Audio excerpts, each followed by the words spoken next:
Welcome to the GamerMania podcast. This week, I interview ElRobo Rick. He's a gamer, he's a Twitch streamer, D&D player, and a game developer. I just had to have him on the show, so enjoy this interview. Let's do this. GamerMania!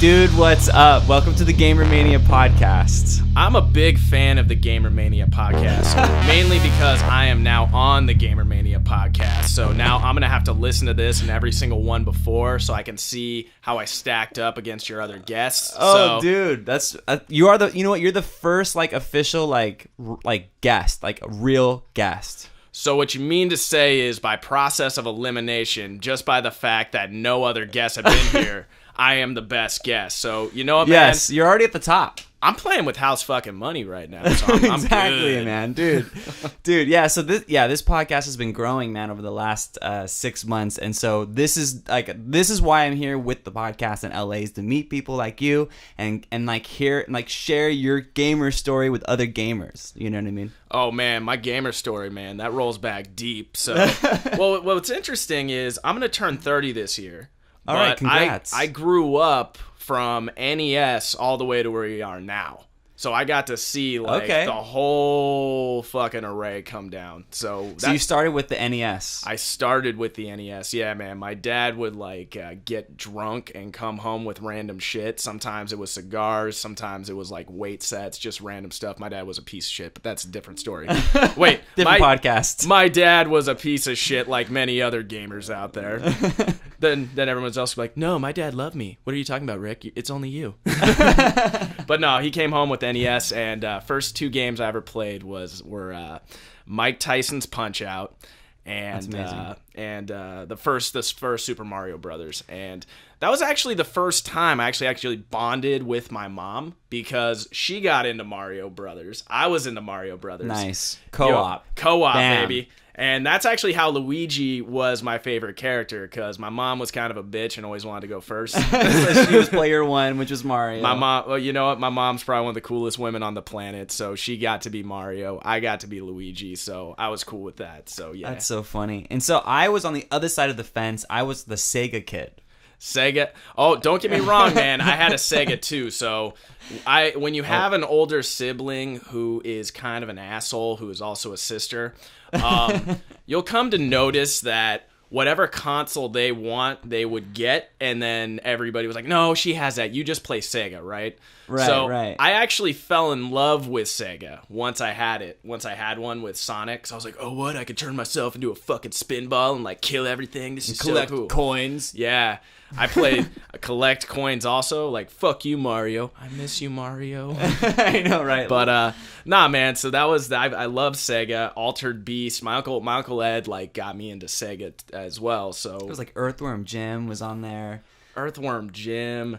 All the boxing games, Beavis and Butthead. Oh man, I love that Beavis and Butthead game. And then all the Disney classics like Aladdin, Lion King. Yeah, exactly. That was those animated games, dude. Those are cool. The animated games are cool. There was that Comic Zone game. A lot of indies were starting to come out on Sega as well. That's so crazy. The Madden series, Evander Holyfield boxing. Man, there's so many good times. The old days. People what's happening now is it's very strange. So I was playing Broforce with somebody on my Twitch channel. I saw that, yeah. Yeah, Faye's awesome, right? But I'm starting to get the sense, do you feel when people see the 2D games now, they think that that's just new? Because there's a whole generation that's not like us, man, who just maybe Super Mario. It's a whole new and gamer Sonic. out there. Yeah, it is, man. Like some of the shit we grew up with is now the history books of gaming. And some people, I remember when I first opened up the N64, man. That's one of my favorite ones. That was the best one, because you didn't have the fucking load screens, and the games were great. Yes. You had Super Mario 64, GoldenEye. You had cartridges. Cartridges, man. The end of the cartridge. I loved, the Rumble Pack. Oh, I love the Rumble Pack. Okay, but arguably, that controller is questionable looking back now. You know what? That controller was perfect for GoldenEye though. Because Okay. you know how you had to shoot Yeah. that Z button, so it was like you were pulling the trigger, and Man, it was so weird. I never used like the left side of the controller. No, you never had to use the D-pad anymore unless that was weird for a gamer, right? Like because there was 6 buttons for us at most when we had the Sega Genesis controller, right?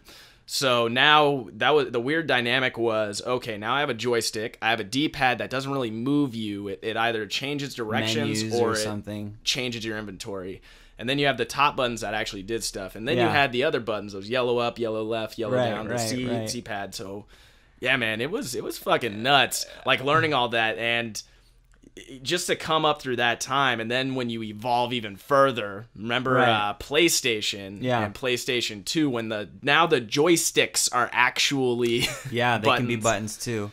Okay, so the crazy thing is that so with these old games and the new games, it's almost like, okay, so with Zelda, are we ever gonna get like a top-down Zelda again? Are we so far past that Nintendo won't spend money on just like a retro style like game? Like it's gotten to the point where these old games, like they're just like, it's almost like its own genre, its own style, and it'll never die. It's like a timeless like style, this 2D game. 2D games, they're here to stay forever, and the reason why I think that is a lot of the 3D games out there now, which is all games, they're all about the cinematics, and they're all built on Unreal Engine, so they all kind of play the same, and they're innovative in terms of the story and the graphics, but the gameplay is just But then I'm playing Broforce the other day, and even though it's a genre I played my whole life, side-scroll shooter, it was like, or Broforce, I would recommend that to everybody. Yeah, it's I played that. $15 on PS4 arcade. Tons of fun. Dude, I was having a good time, and I think 2D games now are more about the mechanics and challenging you, and I feel that all the 3D games, for the most part, outside of Overwatch and Fortnite, it's story-driven. Yeah. And I think there's a need for a good story, but there's also just a need for some mind-numbingly difficult fun and puzzles. Well, Zelda offers that in the 3D world. It does, yeah. All right, here's something that might make your viewers hate me. I was never the biggest Zelda fan. It's okay. It just wasn't for me, man. Like, I don't know. Man. I loved me some Final Fantasy from the first one on. Right. And I loved RPGs. Just Zelda, I just didn't like it, man. Okay. That was just the one that went over me. And it's kind of like, I see the Back to the Future poster here in your massive studio that we're in right now. Don't let this man trick you, folks. He's fucking ballin'. All right? He's got like a giraffe and shit handing you coconut water. He's got Oh, man. That's Jerry the giraffe. Jerry the giraffe, yeah. Toys R Us. The guy from Toys R Us needed a job. I stole the statue out front. Damn. Because they went out of business. You know what's hilarious, man? If we're going to talk back about the good old days of gaming, people don't understand what it was like if you wanted to get a game that was off the beaten path a little bit. Like, you know how you used to read those like Game Informer magazines, and that's where Game Informer, yeah. You used to read those, and that's where you actually got your news. This was like when the internet was fucking slow. Yeah. IGN took forever to load, so you just like, still said fuck it. That's so funny. Yeah, that's true. So it was like Game Informer. So like you had to go off the beaten path to like go, and then renting a game was $5 and purchasing a Sega game was $20. I think you probably remember that one. Yes. So it was like, okay, if I'm gonna spend $5, I might as well just spend $20 to rent it. And people don't realize that you were playing Russian roulette with your money, because for every great Sega Genesis game, there was like 3 that like should not have gotten made. So there were so many bad ones. Oh, there were horrible ones, man. So for every one that was worth playing, worth talking about, there was 3. I remember the one that really fucked with me. I forget which Batman game it was, but I can tell it was like somebody bought the IP for Batman, and then which left them no money for development, and then they had to get it through this certain amount of time. And it was the coolest box cover ever. It was a yellow cover, and if anybody is watching this, please hit me up on either Twitter or Instagram, ElRobo Rick. I need to remember the name of this game, but it's not worth a Google search to me right now. Right. It was a yellow box cover. It was like a comic style of Batman fighting Joker, and I mowed lawns for this game, man. Like, I came from a lower income house, man. If you wanted those games, you had to fucking buy them on your own, right? So I'm mowing lawns. I want to get this game. I figure out that the fucking Toys R Us has it. I bought it. I put it in. What an epic journey and like completion of a quest. And the completion of a quest just to get a fucking game, just to get the game, man. Now you can just download them, which is the shit, but you have a whole generation that doesn't know how hard it is to acquire content. Games would sell out, man. Yeah. Games would sell out. All right, let's not even talk about how difficult it was for us to get porn back in the day. That is a different podcast for a different time. But yeah, man, so I get it. I'm fucking sitting on my couch and I'm thinking, okay, yes, here it is, because there's nothing like blowing on that cartridge, popping it in. Cartridge. That fresh cartridge smell, you put it in. Now, when it was a good game, you felt amazing. Your whole weekend was gone. Right. But when it was a bad game, within 10 minutes, you were like, fuck this. How can I trade this shit to a friend? Oh, man. So, yeah, that was bad. And because that was a shocker to me, because there was actually a time, if you remember the Toy Story game, if you remember the Lion King, Aladdin games that were based off of movies and animations used to actually be pretty goddamn good. Okay. Right. But because Toy Story, man, that one was fun as hell.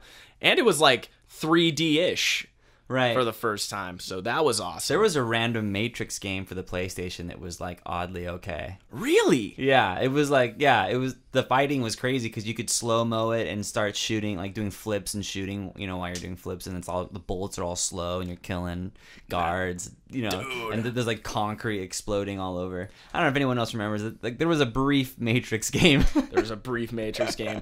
Well, for Sega Genesis, the one that I loved and I was hoping they wouldn't, because there was a time when it was the Punisher game for Genesis.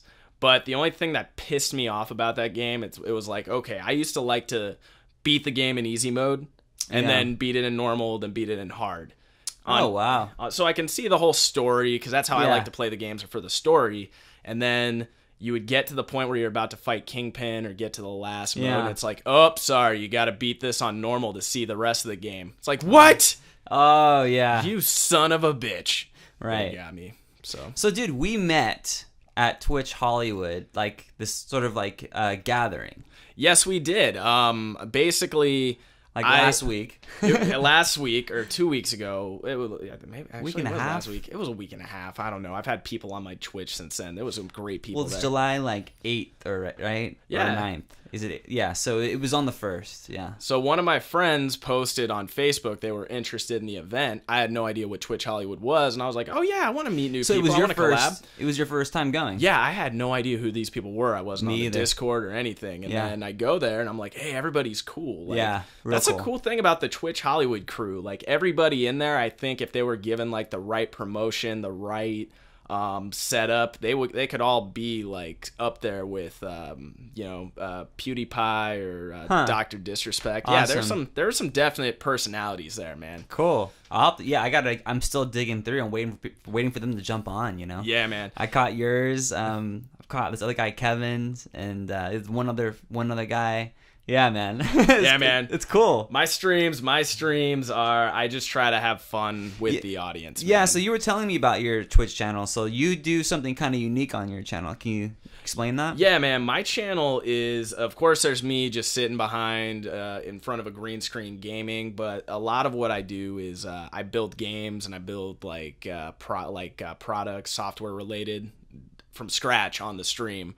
Because a lot of people always come to me and they say, "Hey Rick, can you teach me how to code? Hey Rick, can you teach me how to code?" Yeah. And I'm like, "Well, dude, it's not something I can just fucking sit with you over a Happy Meal and teach you over a 2 week period, a 2 hour period." And what's been cool about this is people didn't really understand what I do and how the actual fucking ones and zeros come together to build the things that you see around them today, right? So I'll build these things. And people who thought that software was just a way to make a good living, they had no idea how difficult it was. Right, they think that making a game is a game. It's like, oh, you put these pieces together and we design a little hill here. And I will give you the biggest tip in terms of how to make a software engineer not hate you, okay? Okay, no, Here it is. This is good. Don't ask them to build an app for you for free. Okay. Okay. And in LA, everybody just does that. And I don't know, because it's creative, and because I used to be in the creative field, and I understand, like, they'll talk to you, a musician, be like, yo, bro, I got this show. I need some music. I'll give you a case of Mountain Dew, bro. What up? I mean, you're going to sweat your ass off 8 hours in the studio. Right. I'm not going to pay your recording time, but you give me a song, I'll give you a case of Dew. I'm in. No, never mind. Bad deal. Nah, it's all good. So no, like for me, it's gaming. So I teach people how to stream. Like the last game I made was Cyborgs Might Save the Day. I built it from scratch, moved it to Newgrounds. What kind of game is it? It's like it's three-pronged, right? So the first one, it's a top-down vertical shooter. Second level is a side-scrolling shooter in a ship. Basically, I wanted to build the first game I made in 10 years, and there were so many cool people who were helping me with my Twitch channel just by showing up and moderating, and my dogs always keep me happy. So I said, all right, fuck it. If I'm going to do this, I'm going to fulfill the narcissist side of me, where my character in the game is the 46th president of the United States. Right? So I'm the next president in the future. And then all the players you can play as are my chat moderators.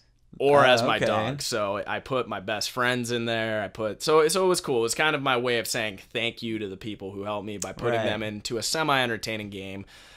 We put it on Newgrounds because I was like, I'm not going to charge people money for this shit.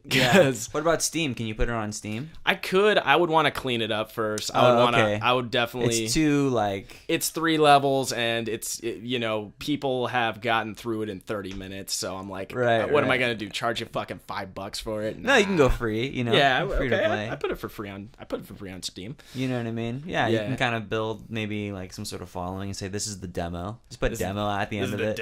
Or beta is my favorite thing. Right. Early access. Well, Gmail is technically still in beta, right? No way. Gmail is still in beta. That's hilarious. And what beta is, for those of you who want to learn more about the software industry, it's like, we know there's a lot of bugs in this thing. We know you're probably going to hate it. So in order to get you to forgive it, just put beta.whatever.com. Because it's like unfinished. It's unfinished, yeah. That's crazy, man. So how many games have you made? Like how long does it take? Like, are you doing like a quick stream? 4 hours? Is it like a 6 hour? It's for the game building stuff. The game building stuff the thing about game building, it's very interesting. So developing a game is different than any other type of software, because you have myself, who would be the guy writing the code, and then you have the artist dropping in assets, then you have background artists dropping in assets, and then you have musicians, sound effects artists, QA. It's like coding's the last stage of putting the game together. I wouldn't call it the last stage, because you're using like a bunch of placeholders, but definitely it's like you are kind of the maestro behind everything. Right. You have to set up this world that can facilitate the different assets that come in. And luckily, even though it was 10 years, it was pretty smooth to get it going, get it out. So I had a plan last year, and the game dropped in November of last year. I was going to build one game a month for a year. Wow. And I'm going to do that again, but the thing was, work picked up, got a little busier because I run a company. Unfortunately, I'm just not this ultra famous Twitch streamer who gets paid tons of money to just... You just do it because, Yeah, because for me, this is fun, man. Like, I have a day job. I'm the VP of engineering for a company, right? So cool. My day-to-day is very, it's very bland, very boring, very understandable. But when I stream, it's amazing, because some of the shit people say in chat is awesome. And I have to stop my moderators from stopping people from time to time, because, of course, I'm like, all right, look, you can't say anything racist. You can't say anything like that. But I'm like, if people want to take some pop shots at me, I love hecklers. So it makes it fun, So they don't realize you're actually making the channel more entertaining. It does by trolling, So I like virtuous trolls, not asshole trolls. But like one time I'm playing UFC 3 recently, and someone's like, "No, WWE's real. You should be playing WWE. WWE's real, man. UFC's fake." Oh my god! Just messing with me the whole time, man. Just trolling. So it's a different vibe, man. Because we used to have the couch, right? You remember the couch? It was like you'd have your friends over, everybody plays games, and now your couch is a chat room of people all around the world who are watching you play a game. And And it's this really cool thing because a lot of times they're not really interested in the game. They're interested in you and what's going on in your life. And Interesting. it's a very interesting bond you have with an audience. And Yeah, I used to do the acting thing, and you never really know how people feel about what you're doing when you're in a movie or something, right? But when you're doing a stream, you get immediate feedback from people. Yeah. So if the sound is off, or you're being an asshole, or people just think you're a fucking annoying twat waffle, you know about that shit real fucking quick. Yes. That's so funny, man. Yeah, so I like streaming, dude, man. It feels good. It's I don't have a ton of people following me, but I'm just getting started, you know. Well, I follow you, so I follow and host you, man. So I think you're great. I think anybody listening to this right now is a real dipshit if they don't follow you, or that asshole ElRobo Rick, you know, what else?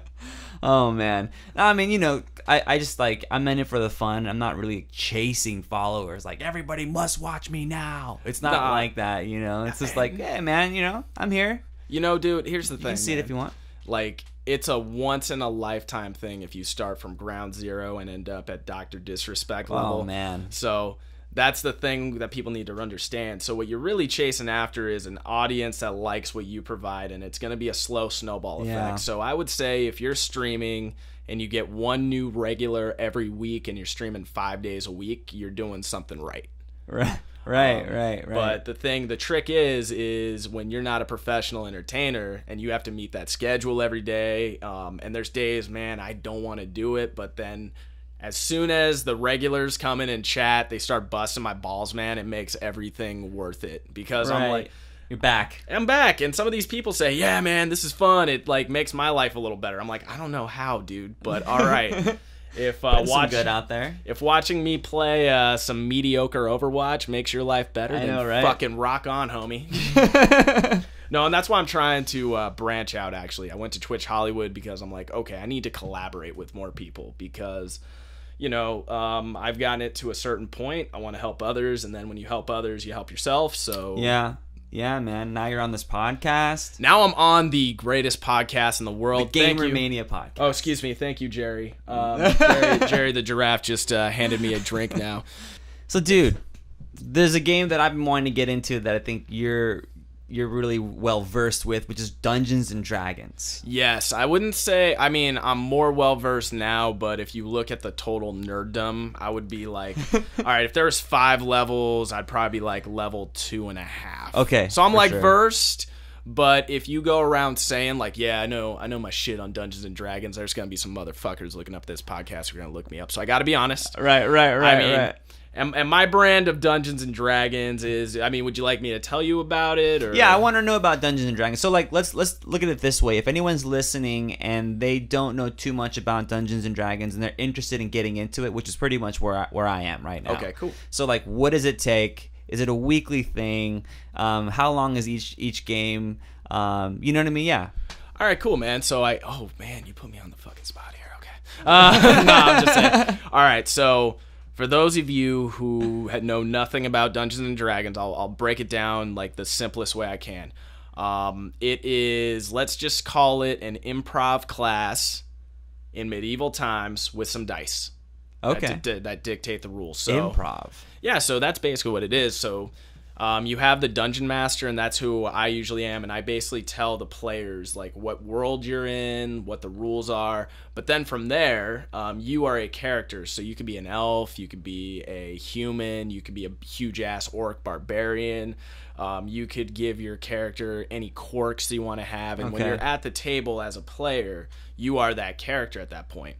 So right, you role play as that character. Yeah, you role play as that character. So if your character is not very smart, you know, it's more fun for me as a DM when people like stick to the script, because there's things that you and I from an outside perspective would know would be a bad decision. Right. But so for instance, let's say your character is always touches hot surfaces no matter what because he likes the color orange, right? Just for whatever reason. Okay.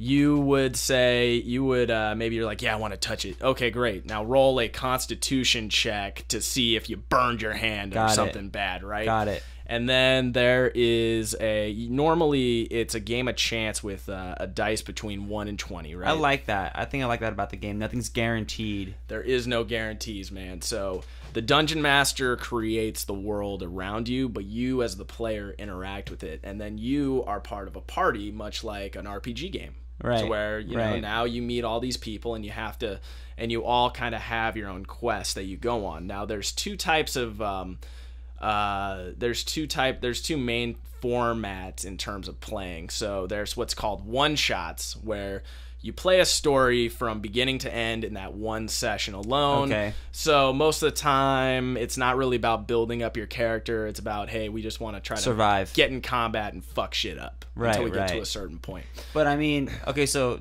does your character progress over a month of playing? Like, is that, you know what I mean? Like, yeah, so maybe it's one campaign of a bigger story. Oh, yeah, so from there's a campaign, and the whole campaign is, I know people have been playing the same campaign for 3 or 4 years. With the same character? With the same character. That's so crazy. And you level up. So you start off as a level 1 weakling, but then it's usually between level 1 and 20. So 20 is the most powerful. And when you're level 20, certain classes or races or species, you're basically unkillable, and you can fuck shit up. It's fucking dope. So, and it is. And what's cool is you can use your imagination. So if you love RPGs, right? Yeah. Because of the aspect of, well, maybe I don't want to go this way, I'll go that way. It's like that on steroids, because there's no real walls. Right. You can try whatever you want, like whatever you can think of. Yeah, if you don't want to battle the dragon and instead you want to try to seduce it, the dragon so you don't have to fight it, you could roll for it. You could literally try anything you want within this realm. And then as a Dungeon Master, you have to bounce back. Yeah, so as the Dungeon Master, what I have to do is I have to play all the non-playable characters, right? So you might set up a world where it's like, okay, you guys are in a dungeon. There's a dungeon keeper, and there's a guy with the keys outside the cell, right? So if they talk to the guy with the big ass fucking axe ready to cut your head off, that's one interaction. So I have to play that character, or you have to or you have to play a different character. So it's really fucking cool, man. And then. Cool. You know, if somebody's being I did what's called the dirty D&D, and that was a little stream I did for a little while back on a different channel. So I don't know. An adult channel. Is this an R-rated? Is this an R-rated podcast? It's mature. So I said a lot of fucks on this, so I think I'm okay. Okay, good. Yeah. No, so basically, for instance, one guy said, "Hey, how big is my dong?" And I was like, I don't know, man. Let's roll charisma, right? Because you have different stats. You have charisma. We'll let the dice decide. Wisdom, dexterity, strength, all that. So let's let the dice decide. So he rolled a 20, and 20 is the best you can get. Oh, wow. If you get a 20, that's a critical, so that means something really, really, really good's gonna happen. But if you roll a 1, that means something really, really, really bad is gonna happen. Okay. So luckily he rolled a 20. I was like, all right, man, your dong is so big.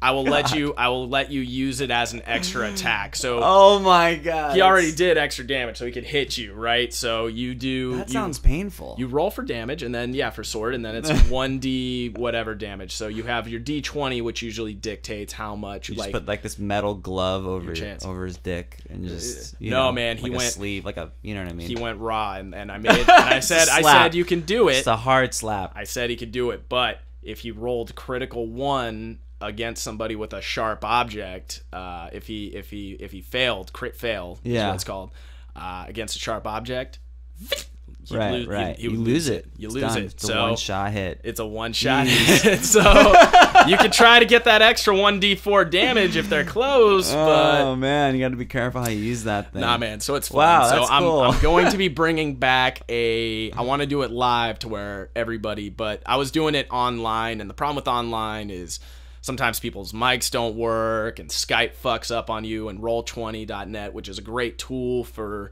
for people streaming out of offshore, or basically commuting. It's basically Skype but for D&D. So right. Oh, that's cool. It's cool, but I never heard of that. It's hard to stream with it. So streaming right now is tough for if you have people remote. right? Oh, right, so right. I met some people at Twitch Hollywood who were talking about Yeah. bringing D&D together like that, a live show. But if I do it, I want it. There's so many D&D shows where it's traditional Dungeons and Dragons. Dude, we gotta I want it to be silly and stupid and like people like fucking each other and like trying to get it on with elves and shit. That's what I want.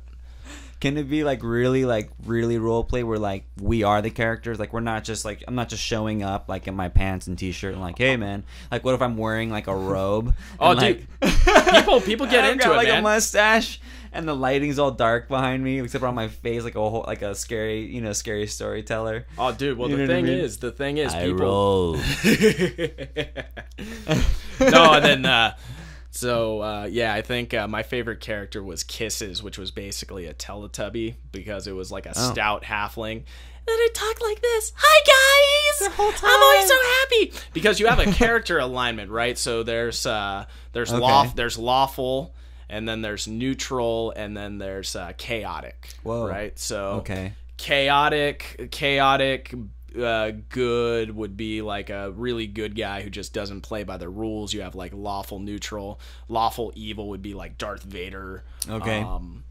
And you have different character alignments that you have there, so that determines what kind of character you are and how you would interact in certain situations. Every character has a backstory, so really, dude, you are playing this character. You're not just a guy rolling the dice, but you are I feel like I would want to continue my character, but I feel like that'd be really hard, like with the same group of people, because like it's like, hey, we're gonna get together. It's like, oh, Jim can't make it, and it's like, well, then all of our characters are gonna progress without him. Well, that's just part of it, and that's the reward though for people who do show up, right? Okay, so there can be different level people playing the same. Yeah.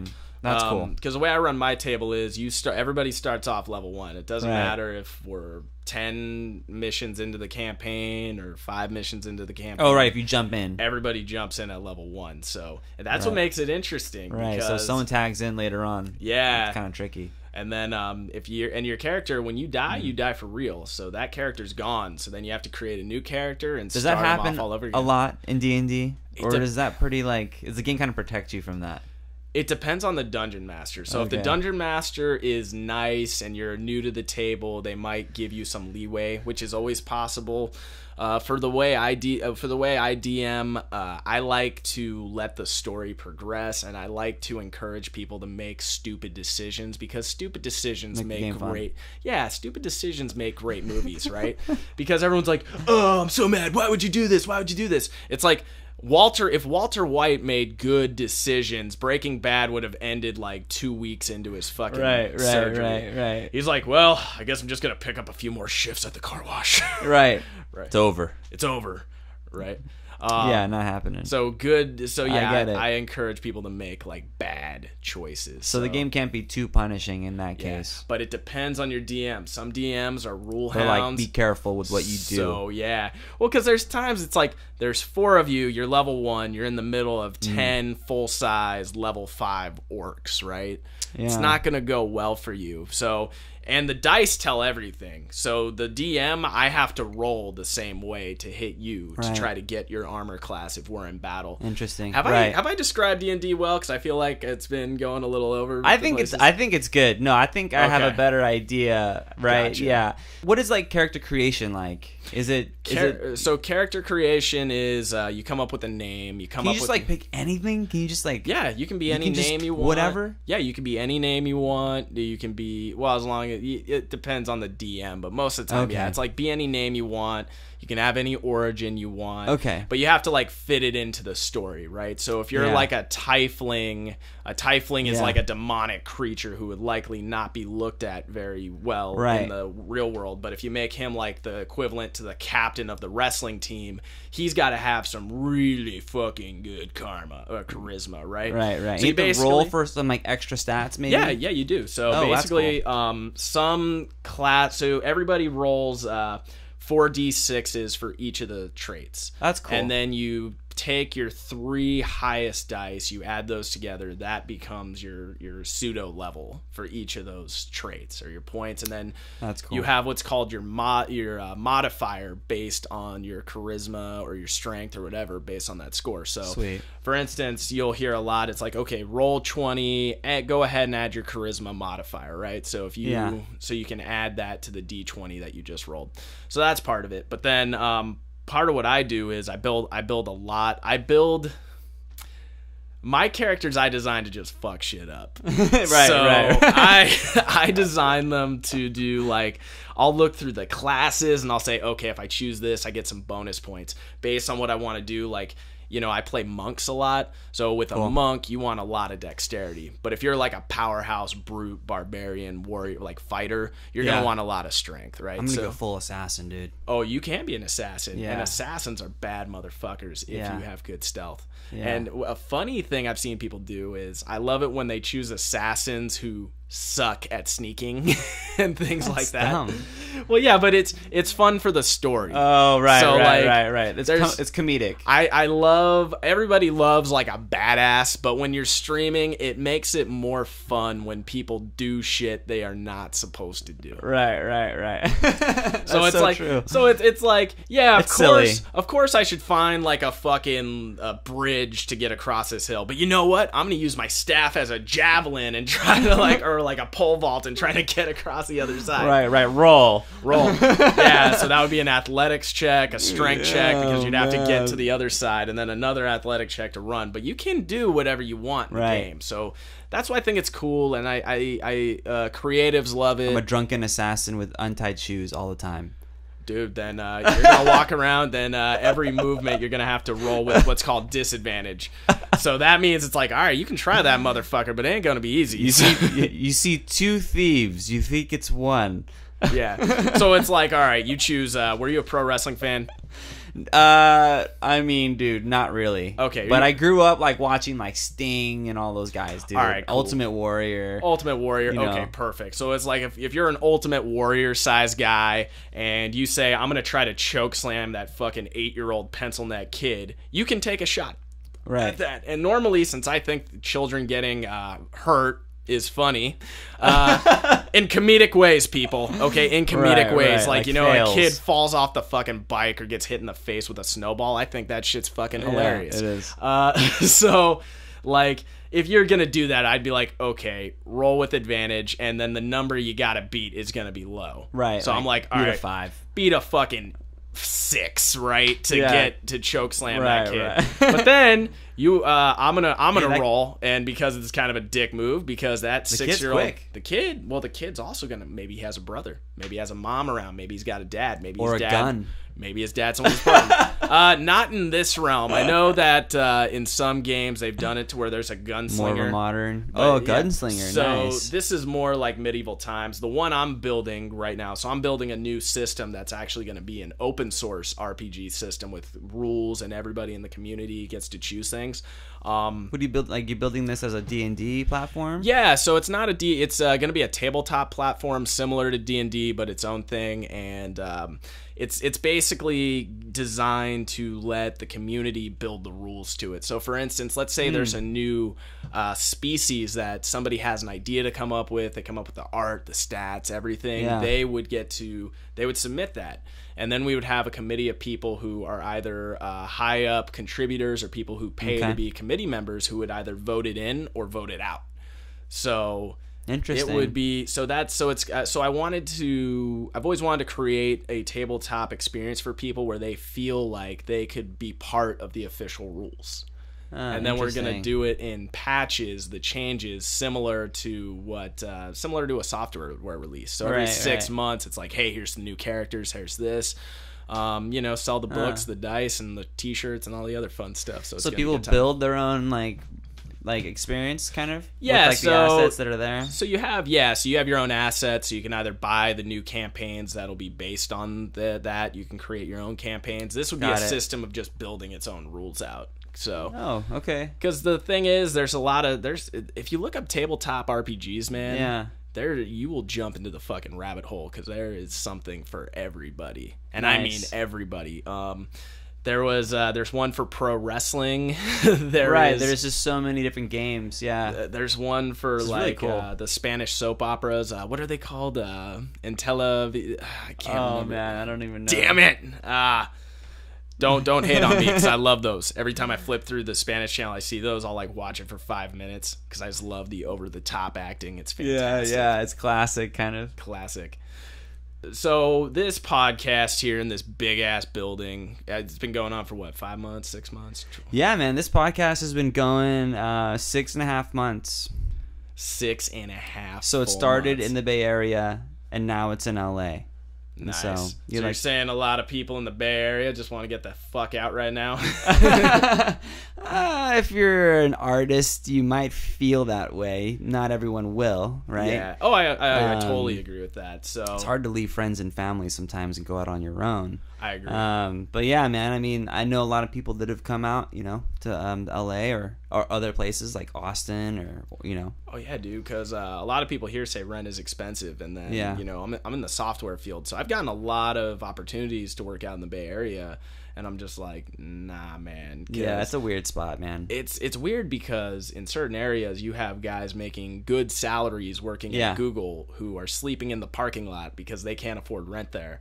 And then people are paying like $2,500 to rent a bunk in like a garage in certain spots in the Bay, man. Yeah, some people have really good tech jobs, or they're making, 3 figures or whatever, or 6 figures. 6 figures. Yeah, 6 figures, 3 figures. 6 figures, and they're like borderline homeless. Yeah, so like where their living conditions shit. You know what I mean? And what the fucked up thing is, man, like one of my day jobs, I used to this was like almost a decade ago. Yeah. I was a tech recruiter in the software industry. Okay. And I won't name their name here, but they were like a bigger company who was having trouble hiring people because they didn't want to pay them much, but they had offices everywhere. So they would talk to people in Kentucky who were making like $40,000 a year and living semi-comfortably. Wow. And they would trick them into moving to the Bay Area, only for a raise. For a raise, which was only like $80,000 a year. But comparable to the economy. Comparable to the economy there. Like, look, dude, a lot of people listening to this are thinking $80,000 a year is ballin', right? And in certain parts of the world, that is ballin'. Yeah. But in the Bay Area, if you're expected to be in San Francisco every day, no. Yeah. 80 is not enough. 80 is not enough, man. So that's crazy, man. It's so crazy. It's a crazy place to be in over there. So, dude, tell me, what are you doing? Like, what are you working on? Because it sounds like you've got some D&D ideas. You've got this cool Twitch channel, where you create games with your community. Yep. You know what I mean? You also kind of teaching people how to do it, right? Yeah, man. So you also do like other variety streams. You told me you were in the military, which is awesome. Yeah. And you're running a business. You're a VP guy for a business. Yeah. So what are you working on? Like I mean, that's a lot of stuff. Is that what you're? Man, I've always kept myself really, really busy. Yeah. And I'm hyper focused on the Twitch channel. But the thing Interesting. Okay, cool. is there's a lot of variety to it, and I do that for a purpose. And because it's me, it's who I am, and these people aren't really invested in the game because there's a lot of people who are way better at Overwatch, League, and all the other games that I play. So it's my way of kind of just being true to myself. And then also, dude, I want my channel I want to enjoy what I'm doing on the stream. And I'm the type of guy, if I just focus on one thing every single day, I won't enjoy myself. So Twitch, it's fun. I love my community that I built. We have a fucking Discord channel. I got like a bunch of people every day, like pinging in this community Discord channel. It's dope. Yeah. But yeah, man, I'm working right now. There's a D&D show coming up, and I'm finally gonna have a set, and I'm gonna have live people. Like, that's gonna be my thing. Cool, man. And it's gonna be my variety because I feel as kind of an alpha male nerd, I am underrepresented in the D&D community and the nerd community now. Cool. I feel like I'm kind of like the a-hole now, so I kind of have to like tiptoe and tread lightly. So I kind of want to create this community full of other like fitness nerds and like cool. maybe some nerds who have a little extra testosterone or some sympathy to testosterone in today's day and age. So that's kind of what we're going with the feel of that. There's going to be some game development stuff, and then just some standard coding stuff that I've been wanting to do. I'm going to get into some developing software, see what you think. Absolutely, man. Dude, and part of the reason why, me being a business owner, it's very tough to find talent. And there's a lot of cool, like me personally, I never had a tech degree. I don't have a software engineering degree. My experience came from 13 on. I taught myself how to write code.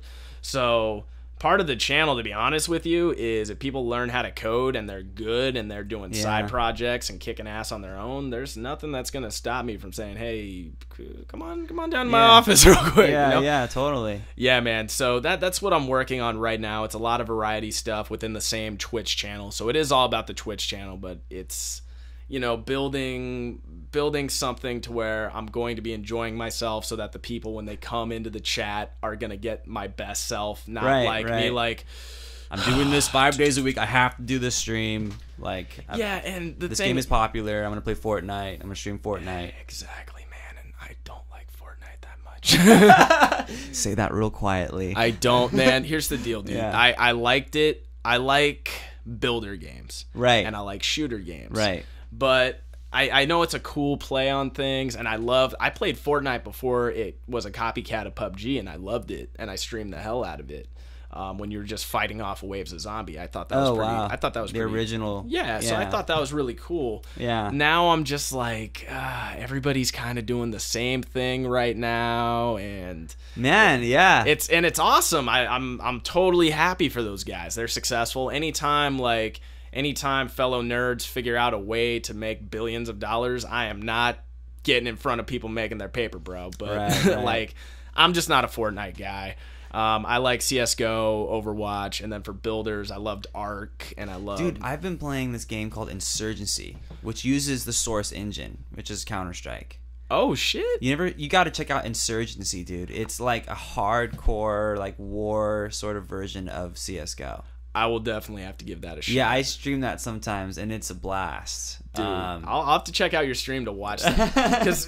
Here's another thing that I find really, really cool about what Twitch does for people. Like, let's say people in like a bad socioeconomic situation, if they want to play a game but they can't, they can still kind of experience the game through you as the streamer until they can afford it and get it themselves. And then there's people who... I think it's the best review for a game, to be honest with you, is seeing somebody actually play it if it's enjoyable. And I think if somebody watches somebody play it for 6 hours and still wants to shell out $60 to buy it, you've got yourself a great game. Yeah, man. No, I love that. I love it. Yeah, I mean, there were games like Detroit Become Human. I didn't want to spend the $60 on it.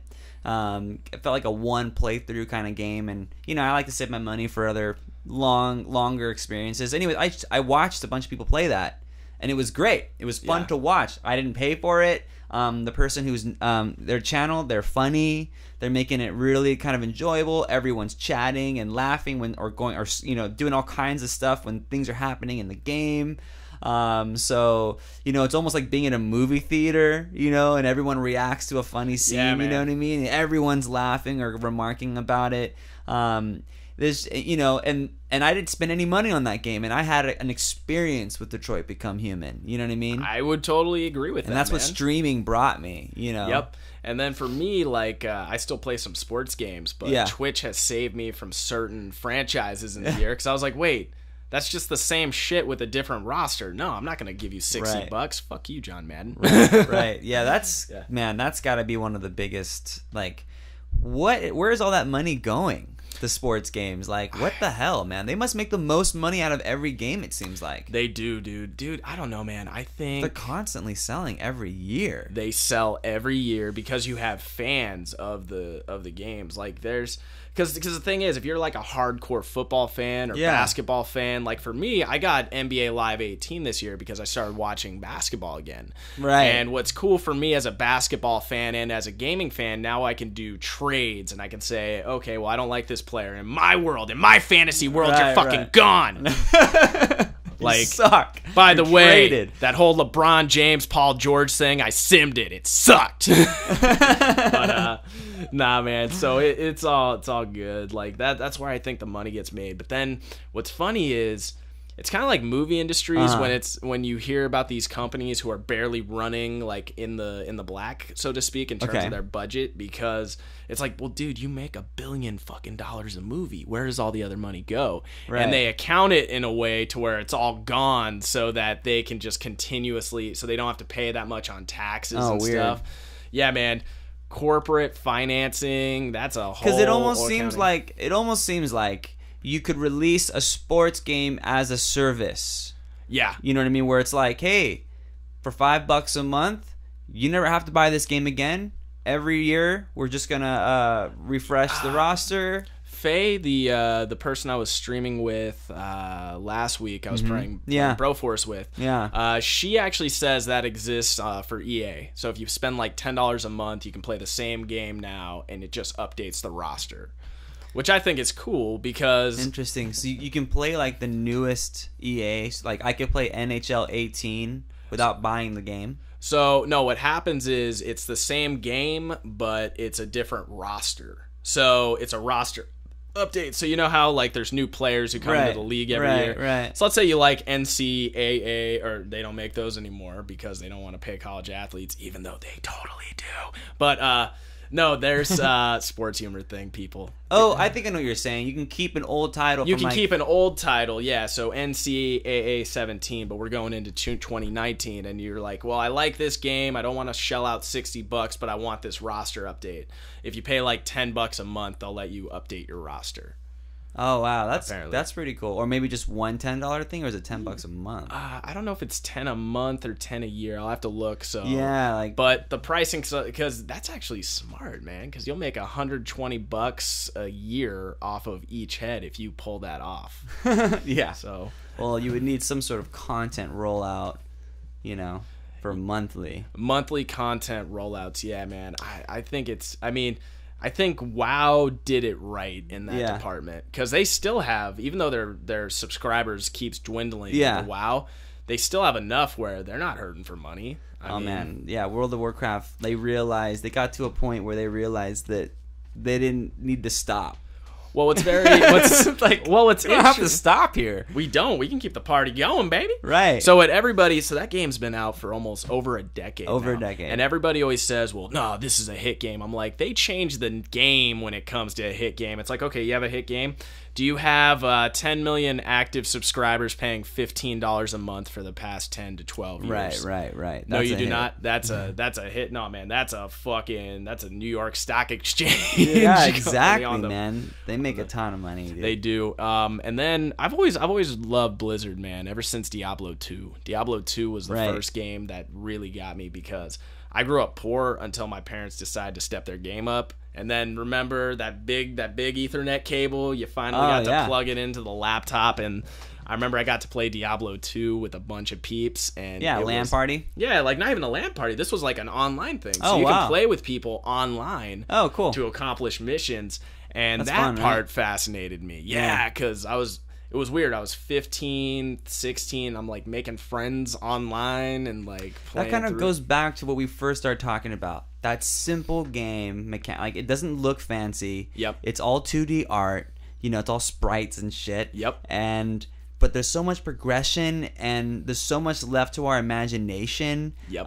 That we just we don't care. It's like, dude, the graphics don't matter here. It's the fact that there's a platform here where I can level up a character with my friends and get through the story. It's fun. Nothing gets my dick hard like a game where I can where I can fucking get the character going. Let me start at 1, and I want to see that motherfucker go from like pipsqueak to like level 3. Yeah, and then I want to level him up to the point where if it's PvP, I could just fucking murk any asshole level 1 troll just walks out the safety zone. I don't do that unless a person's an asshole. Right. What's funny is when you get to a high level in those games, and I haven't played one in a while, but like those MMOs, when you get up to a high level and people want to step up and they start hitting you, and you're like, bro, you don't want this. You're gonna lose everything. Right. And then it's like, all right, one shot, bam, take him out, dude. Never lost. Dude, That's so funny, man. Well, hey, man, where can we find you online? Where can you find me online? All right, Yeah, let's well, promote you. Let's promote what you're doing, you know. I should have fucking plugged myself in the beginning because I don't know if people are gonna make it to the end of this. So I should have. That's why I've saved all the fucked up shit for right now. But anyways, no, they can find me Instagram.com/ElRoboRick. ElRobo Rick. Yep, like, ElRobo Rick. Cool. Because I've always loved Lucha Libres, and yeah, that's why I just tell people. Great. I love that shit. Great. I've been to Mexico, watched like a bunch of luchador matches. They're the fucking shit. They're Everybody, fun, man. yeah. They're Twitch fun. was actually streaming the Lucha Libre fights. Oh, I was really? like, this is so cool. Yeah, so I actually have a bunch of like legit Lucha Libre masks that I bought from Mexico. So I love it. ElRobo Rick, yeah. And and it's a cool way to say the. So Right. So I'm like, I don't want to be the Robo Rick. I sound like a douchebag. ElRobo Rick. Yeah, that sounds sexy and cool. So I went with that.